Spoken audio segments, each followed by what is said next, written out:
सागरमाला 1 6.06 लाख करोड़, उसमें से 1.5 lakh crore already invest हो चुके हैं। मैंने करीब 4.5 लाख करोड़ का इन्वेस्टमेंट अभी भी बाकी है। सागरमाला 2 3.6 लाख करोड़ का इन्वेस्टमेंट होना बाकी है। टोटल अगले 4-5 साल में गवर्नमेंट का टारगेट है कि करीब 8 लाख करोड़ का इन्वेस्टमेंट होना चाहिए।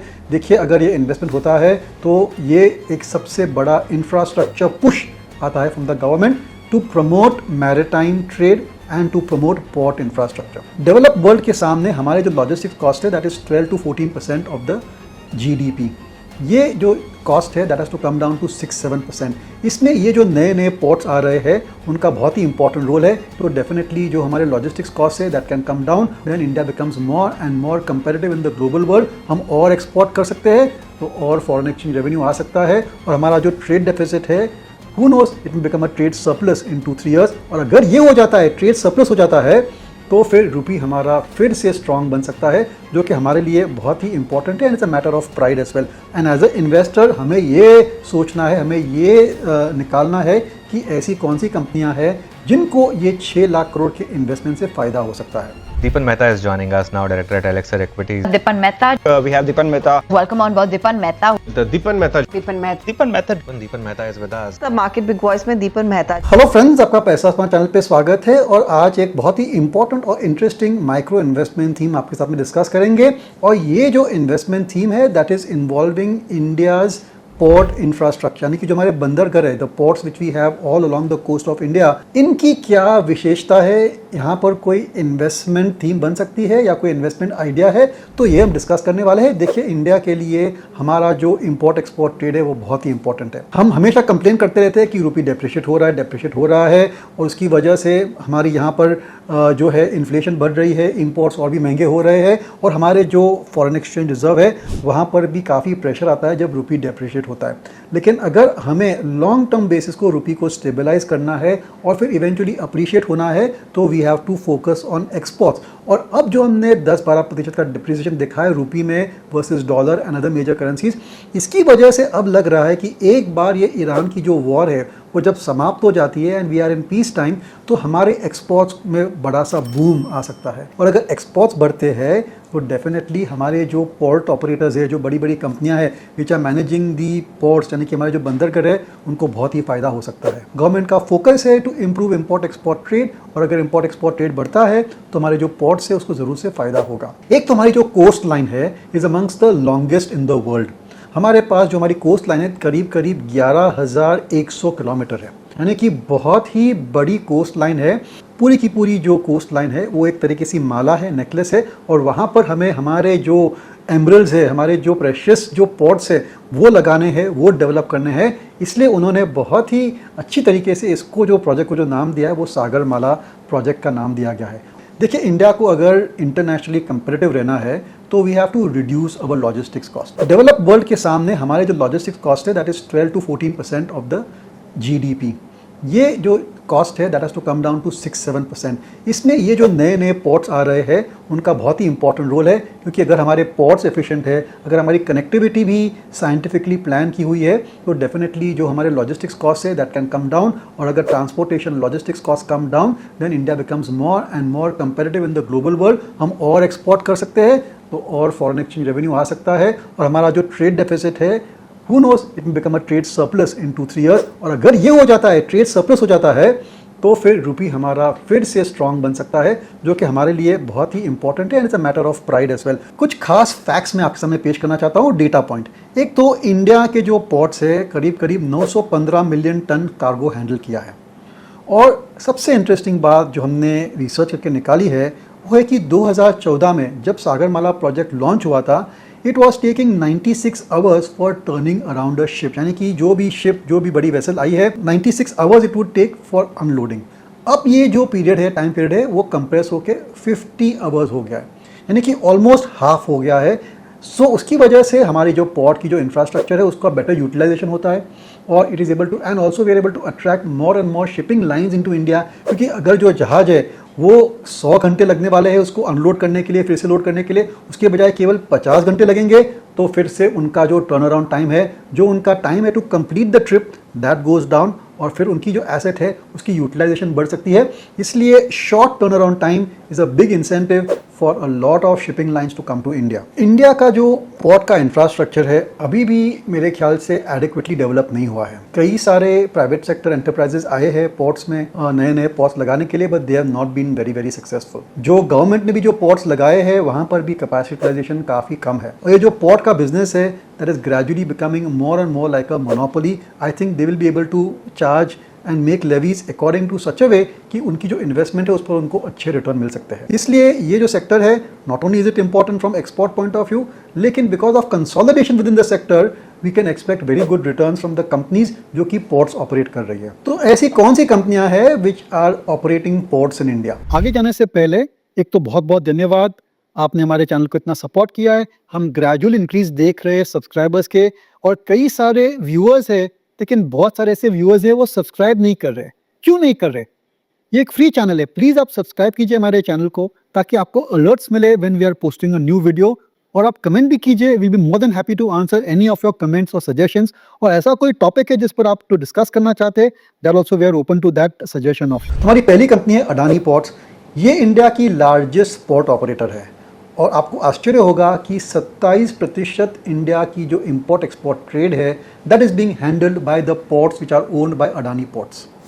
अडानी पोर्ट्स के पास करीब करीब 15 पोर्ट है इंडिया में और 4 उनके पास ऐसे बंदरगाह है विच आर लोकेटेड इंटरनेशनली। एक तो इजराइल में भी है, हाइफा करके, यानी कि इंडिया में तो उनकी बहुत ही बढ़िया पोजीशन है in terms of operating ports, लेकिन कुछ कुछ स्ट्रेटेजिक लोकेशंस पे उनके पोर्ट्स इंटरनेशनली भी है उन्होंने जो उन्होंने खरीदे थे विच दे हैव एक्वायर्ड। मैनेजमेंट का कहना है कि करीब करीब 17% की आप compounded annual growth rate expect कर सकते हैं फ्रॉम नाउ टू FY31। मैं रिपीट करता हूँ, 17% growth rate is what the management is targeting for the next 4-5 years. और ये जो कंपनी है इनका इन्वेस्टमेंट टारगेट है करीब 1 lakh crore over the next 4 years और सो। और ये जो 1 लाख करोड़ है that will go into acquiring new ports, और जो उनके एग्जिस्टिंग 15 पोर्ट्स है वहाँ पर भी वो धीरे धीरे कैपेसिटी एक्सपैंड कर रहे हैं। तो ये ग्रोथ कंपनी है। मैनेजमेंट का कहना है कि दे will be setting up new ports, acquiring new ports and existing ports को भी वो एक्सपैंड करेंगे। 1 लाख करोड़ का उनका पूरा टारगेट है।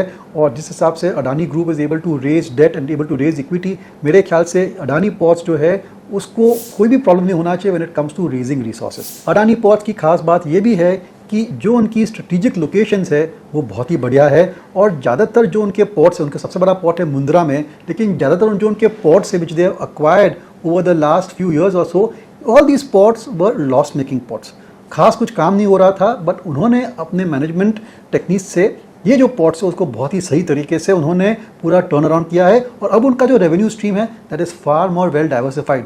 जी हाँ, मुंद्रा पोर्ट है remains the largest contributor to this company, लेकिन फिर भी जो बाकी जो पोर्ट्स है they are also contributing materially going forward. International ports जो है अभी उनका योगदान थोड़ा कम है, लेकिन वो स्ट्रेटेजिक पर्पज़ के लिए उन्होंने वहाँ पर लिए है। फिर भी इंडिया को अगर पोर्ट की जो इंडस्ट्री है उसको डेवलप करना है, इंफ्रास्ट्रक्चर डेवलप करना है, तो अडानी पोर्ट्स का बहुत ही बड़ा योगदान रहेगा। और ज़रूर से आप इस कंपनी को ट्रैक कीजिए, ये एक कंपनी है which is on the go. कुछ खास facts and figures Adani ports के बारे में। आज की तारीख में इनका प्राइस है करीब 1867 और ऑल टाइम हाई के आसपास ये ट्रेड कर रहा है। मार्केट कैपिटलाइजेशन 4,30,000 करोड़ है, यानी कि बहुत ही बड़ी कंपनी है। It's a large cap stock. देखिए दोस्तों, अगर लार्ज कैप स्टॉक है और 17-18% ग्रोथ पॉसिबल है तो ऑटोमेटिकली इन्वेस्टर्स को इसको स्टडी करना चाहिए। इंडिया की निफ्टी 50 या टॉप 100 लार्ज कैप स्टॉक्स में देयर आर हार्डली 5 और 10 कंपनीज जहां पर हम 15 से 20% की ग्रोथ रेट एक्सपेक्ट कर सकते हैं अगले 4-5 साल के लिए। और Adani ports certainly is one of those companies where we can expect 15-20% top line growth. Companies के रेवेन्यूज थे करीब 38,000 करोड़ और नेट प्रॉफिट 13,000 करोड़। जो मैंने कहा था आपको बिगिनिंग में कि रेवेन्यूज आते हैं, ज़्यादातर revenues flow to the bottom line, क्योंकि जो कॉस्ट है दे आर मोर और लेस फिक्स कॉस्ट। यहाँ पर कुछ मैन्युफैक्चरिंग नहीं होता है, इसलिए इतने खास वेरिएबल कॉस्ट नहीं है। There is hardly any cost, there is no cost of raw material और लेबर और इलेक्ट्रिसिटी जब जो मैन्युफैक्चरिंग में रहते हैं। ये तो आपको पोर्ट ऑपरेट करना है, तो आपने बिलिंग कर दिया तो ज़्यादातर जो आपका रेवेन्यू है that will flow to the bottom line. इसलिए जो कंपनी है इसकी ऑपरेटिंग प्रॉफिट मार्जिन इज़ 59%। जी हाँ, 59% की ऑपरेटिंग प्रॉफिट मार्जिन है। मार्च क्वार्टर के आंकड़े बहुत ही सही थे। Revenues were up 26.5%, 12%, net profit 11.43%। Net profit की ग्रोथ कम थी क्योंकि इन्वेस्टमेंट कर रही है, और जब इन्वेस्टमेंट करती है depreciation interest cost go up initially, लेकिन जैसे जैसे वो जो पोर्ट्स है जो बंदरगाह है they become more and more utilize, उनकी कैपेसिटी यूटिलाइजेशन बढ़ती है तो रेवेन्यूज बढ़ जाते हैं, और ये जो इन्वेस्टमेंट डेप्रिसिएशन और जो इंटरेस्ट कॉस्ट है दैट गेट्स कवर्ड। इसलिए आई एम सर्टन कि ये जो नेट प्रॉफिट ग्रोथ है that also will improve going forward. 3 साल के रेवेन्यू ग्रोथ वॉज 22.93%, 3 साल के प्रॉफिट ग्रोथ वॉज 27.25%। यानी कि आपने देखा है कि ये एक स्टडी परफॉर्मर है, इंडिया की लार्जेस्ट पोर्ट ऑपरेटर है। 27% is the market share of Adani port, 1 lakh crore का उनका इन्वेस्टमेंट है। मैनेजमेंट का कहना है कि 17% की ग्रोथ उनकी टारगेट है। तो क्या आप इस कंपनी को स्टडी नहीं करेंगे? अब जैसे जैसे इंटरनेशनल ट्रेड बढ़ेगा, कैपेसिटी यूटिलाइजेशन इंप्रूव होगी एंड रेवेन्यूज विल फ्लो। तो अगर आप लॉन्ग टर्म इन्वेस्टर हो, आप इंडिया स्टोरी में बिलीव करते हो, आप बिलीव करते हो कि इंडिया की रुपी डिप्रेशन की वजह से एक्सपोर्ट ट्रेड इंप्रूव होगा, तो डेफिनेटली अडानी पोर्ट्स को फायदा होगा। इसलिए हमारी रेटिंग में 7 as far as investment rating is concern and 1 as far as the risk is concern. तो ये थी अडानी पोर्ट्स की स्टोरी। ये एक रिकमेंडेशन नहीं है, आप खुद अपना रिसर्च कीजिए। लार्ज कैप स्टॉक है, फ्यूचर्स में भी ट्रेडिंग होती है इसकी, तो बहुत सारी अपॉर्चुनिटीज़ है एज अ इन्वेस्टर, लेकिन आपको रिसर्च करना है। थोड़ी कॉम्प्लिकेटेड कंपनी भी है, इसलिए आपको थोड़ा डीप जाने की ज़रूरत है। हमारी अगली कंपनी है JSW इंफ्रास्ट्रक्चर। ये एक नई लिस्टिंग है, ये भी बहुत ही बड़ी पोर्ट ऑपरेटर है। इन्होंने लास्ट ईयर यानी FY26 में करीब 120 मिलियन टन्स का उन्होंने import export trade cargo manage किया था। इनकी कैपेसिटी है करीब 180 मिलियन। अडानी पोर्ट की capacity 500 million ton per annum है, 450 मिलियन उन्होंने मैनेज किया था लास्ट ईयर। JSW की कैपेसिटी है करीब 180 मिलियन टन पर एनम, उन्होंने 120-125 मिलियन टन का कार्गो हैंडल किया था। यानी कि ये company which is smaller than Adani but फिर भी काफ़ी बड़ी कंपनी है। इसका फ़ायदा क्या है कि ये जिंदाल ग्रुप की कंपनी है, JSW ग्रुप की कंपनी है, और JSW जो है वो 22 बिलियन की एक बहुत ही बड़ी ग्रुप है जिनके पास स्टील, पावर और अन्य बहुत सारे इंडस्ट्रियल एंटरप्राइजेज है। और JSW इंफ्रास्ट्रक्चर जो है इनके इन हाउस इंडस्ट्रियल यूनिट्स को सपोर्ट करता है in terms of offering logistics and also offering port services. इसलिए जो उनके इन हाउस ग्रुप का बिजनेस इस कंपनी को मिलता है वो बहुत ही इंपॉर्टेंट स्टेबलाइजिंग फैक्टर बन जाता है। करीब 50% of the revenues are assured from the JSW group itself, और बाकी की जो बिजनेसेस है that is coming from external customers. और मैनेजमेंट का फोकस है to grow the external customers, क्योंकि जो उनकी इन हाउस ग्रुप है उनका तो बिजनेस तो आता रहेगा। And mind you JSW group is expanding very aggressively in steel, in cement, in paint, in automobile as well. इसलिए जैसे जैसे वहाँ पर अपॉर्चुनिटीज आएगी, first they will go to JSW infrastructure for managing the logistics and exports and also imports, क्योंकि उन्होंने इतना बढ़िया सा इंफ्रास्ट्रक्चर सेटअप कर दिया है। they can attract a lot of external customers as well to use their port services। ये जो कंपनी है इनके पास भी करीब 5-6 पोर्ट्स है, एक पोर्ट UAE में भी है, और उनके पास अगर आप देखेंगे तो उनका जो टारगेट है अगले 3 साल में, देखिए कितना एग्रेसिव टारगेट है। 3 साल में they want to go from 185 million ton capacity to 400 million ton capacity, यानी कि डबल से भी ज़्यादा उनकी कैपेसिटी बढ़ाने का उनका टारगेट है। देखिए अगर ये जो कंपनी है 3 साल में अपनी पोर्ट की कैपेसिटी बढ़ाती है फ्रॉम 183 टू 400 मिलियन, तो आप इमेजिन कर सकते हो कि इनके रेवेन्यूज और प्रॉफिट्स भी 3 साल में क्या डबल नहीं हो सकते हैं? I think they can. Management का कहना है कि FY27 में they are targeting revenues of 6850 crore as against 5361 crore, और by FY28 they are targeting revenues of 10,800 crore, यानी कि उनकी टारगेटेड ग्रोथ इज 40% प्लस। जी हाँ, 40% plus is growth in revenues and equally जो उनकी एबिटा, जो उनका ऑपरेटिंग प्रॉफिट है, there also they are targeting 39% compound growth for the next 3 to 4 years or so। तो ये भी एक बहुत ही बढ़िया कंपनी है। वैसे तो मिड कैप कंपनी है, करीब 75,000 करोड़ की इसकी मार्केट कैपिटलाइजेशन है एट 325। ये कंपनी भी ऑलमोस्ट ऑल टाइम हाई पे चल रही है, just 10% off from its all time high, लेकिन इसकी जो वैल्यूएशन है that is more expensive than Adani port at 47.73। लेकिन दोस्तों ये जो प्राइस अर्निंग मल्टीपल है मेरे ख्याल से रीजनेबल है if the management is able to deliver 40% और देयर अबाउट ग्रोथ रेट। अगर 40% ग्रोथ रेट आती है तो ये जो पी मल्टीपल है मेरे ख्याल से काफ़ी रीजनेबल है। और देखिए जिंदाल ग्रुप का, JSW ग्रुप की जो एग्जीक्यूशन ट्रैक रिकॉर्ड है वो बहुत ही बढ़िया है। They have created enormous value for share holders, इसलिए मेरे ख्याल से JSW इंफ्रा के भी प्रॉस्पेक्ट्स बहुत ही सही है। इसकी रेवेन्यूज थी करीब 5,361 crore, net profit 1,546 crore, operating profit margin was 49%। उनका जो मार्च क्वार्टर का रिजल्ट था थोड़ा वीक था, लेकिन देखिए दोस्तों ये जो ईरान की वॉर की वजह से बहुत सारा डिस्ट्रप्शन हमने देखा है इन दी इंपोर्ट एक्सपोर्ट ट्रेड, शायद इसकी वजह से इनके जो नतीजे थे दे वर डाउन 6%। लेकिन जब ट्रूस जहाँ पर जब पीस टाइम हो जाएगा इन दी गल्फ, तो जब एक्सपोर्ट्स बढ़ेंगे, इंपोर्ट्स बढ़ेंगे, तो ये जो कंपनी है इसको सीधा सीधा फायदा हो सकता है। कंपनी की ROC करीब 13% है, 3 साल के सेल्स ग्रोथ इज 18.84% और 3 साल की profit growth has been impressive at 28.91%। तो हमारी दूसरी कंपनी है JSW इंफ्रा।